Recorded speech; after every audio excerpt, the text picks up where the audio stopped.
Hello guys, welcome back to book talk. आज की इस वीडियो में मैं बात करने वाला हूँ वर्ल्ड की best finance book rich dad poor dad के बारे में। दोस्तों, रिच डैड पुअर डैड किताब की कहानी लेखक रॉबर्ट कियोसाकी के जीवन पर आधारित है। इस किताब में वो अपने दो पिताओं के बारे में लिखते हैं, जिनमें एक उनके असली पिता हैं जिनको उन्होंने पुअर डैड का नाम दिया है, और दूसरे उनके मुंह बोले पिता हैं जो उनके जिगरी दोस्त माइक के पिता हैं, जिनको उन्होंने किताब में रिच डैड का नाम दिया है। दरअसल उनके असली पिता बहुत ही ज़्यादा पढ़े लिखे और हार्ड वर्किंग इंसान हैं, जो पेशे से एक टीचर होने के नाते फाइनेंशियली काफ़ी कमज़ोर है।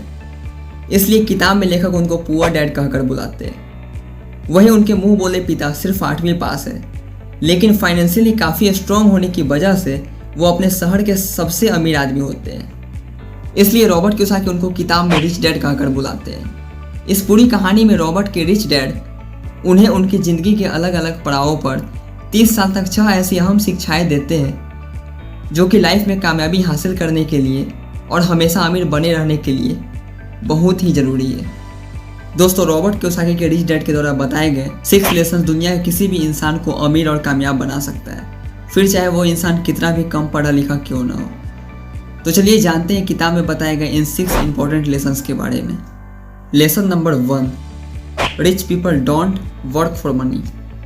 दोस्तों, रॉबर्ट के रिच डैड बताते हैं कि दुनिया के ज़्यादातर लोग कई दशकों से एक विशेष तरह के सर्कल में फंसे हुए हैं, और रॉबर्ट के रिच डैड इसे चूहा दौड़ कहते हैं। दरअसल दुनिया के ज़्यादातर लोगों की ज़िंदगी सिर्फ अच्छी कॉलेज में पढ़ाई करना, अच्छी नौकरी ढूंढना, शादी करना, इसके बाद ज़िंदगी भर अपनी सैलरी से अपने घर व कार जैसी चीज़ों के लोन भरते रहना ही रह गया है।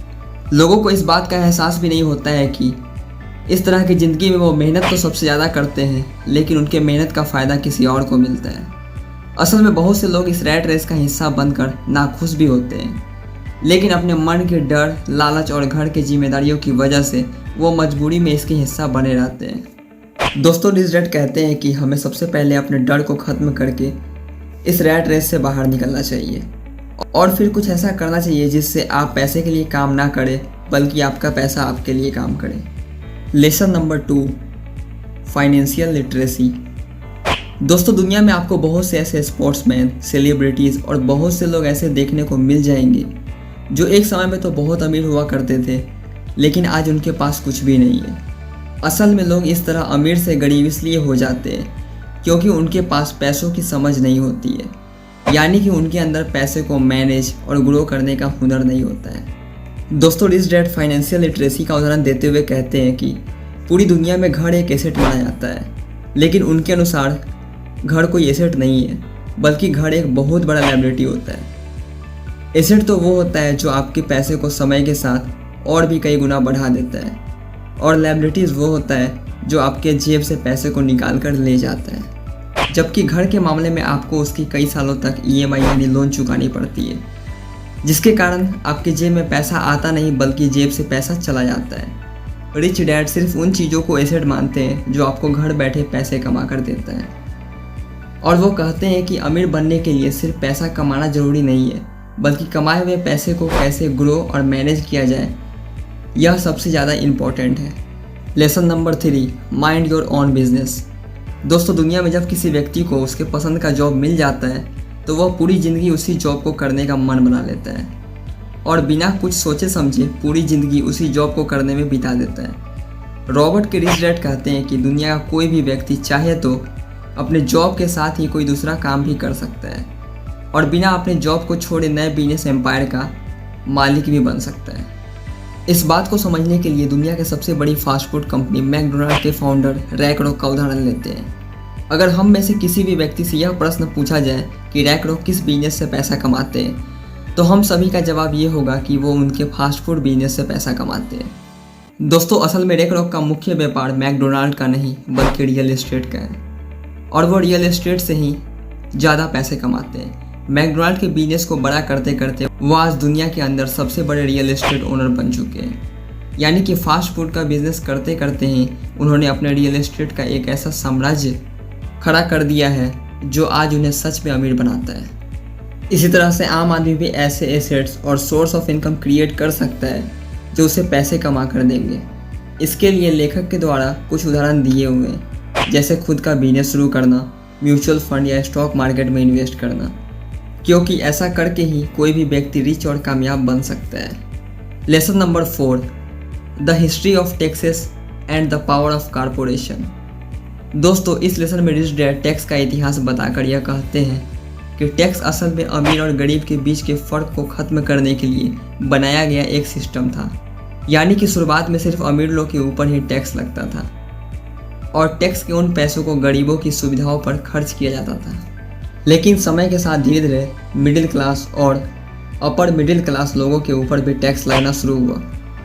और आज की बात करें तो यह मामला पूरी तरह से उल्टा हो चुका है, क्योंकि अमीर लोग अपने दिमाग और चालाकी का इस्तेमाल करके खुद को टैक्स देने से बचा लेते हैं और सरकार के खाते में जो भी टैक्स जमा होता है वह सिर्फ मिडिल क्लास और अपर मिडिल क्लास लोगों के द्वारा ही जमा किया जाता है। बड़े बिजनेसमैन और उद्योगपति पहले पैसा कमाते हैं और उसके बाद पैसों से अपनी ज़रूरतों और ख्वाहिशों को पूरा करते हैं और बाद में जो कुछ भी थोड़ा हिस्सा बच जाता है उसके ऊपर वो टैक्स पे करते हैं। वहीं पर मिडिल क्लास परिवार के लोग पैसे कमाने के साथ ही टैक्स भरते हैं और अंत में जो कुछ भी बचता है उससे अपनी ज़रूरतों और ख्वाहिशों को पूरा करते हैं। Lesson number 5, the rich invent money.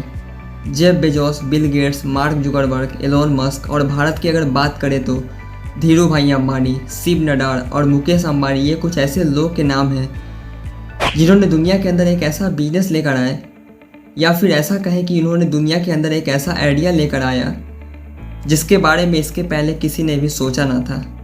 और इसी आइडिया की वजह से इन सभी लोगों ने पैसों का आविष्कार किया है। इससे पहले मार्केट में मौजूद किसी भी अवसर को कोई और खोजे, उससे पहले इन लोगों ने उस अवसर को खोजा और उस पर तुरंत एक्शन लिया।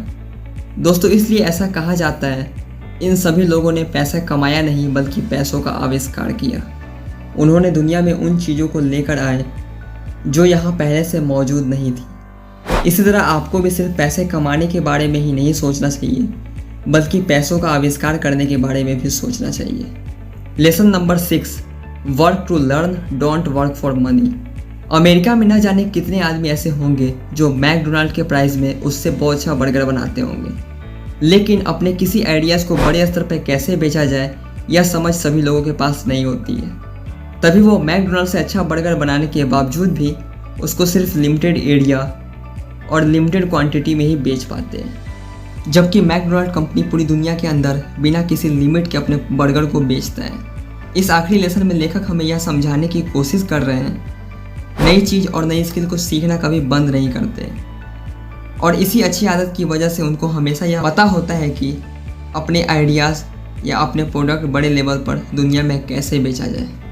आज की वीडियो में बस इतना ही। अगर मेरा ये वीडियो आपको थोड़ा भी पसंद आया हो तो चैनल को सब्सक्राइब और वीडियो को लाइक करना ना भूलें, ताकि मैं आपके लिए ऐसे ही अच्छे कंटेंट लगातार लाता रहूं। धन्यवाद।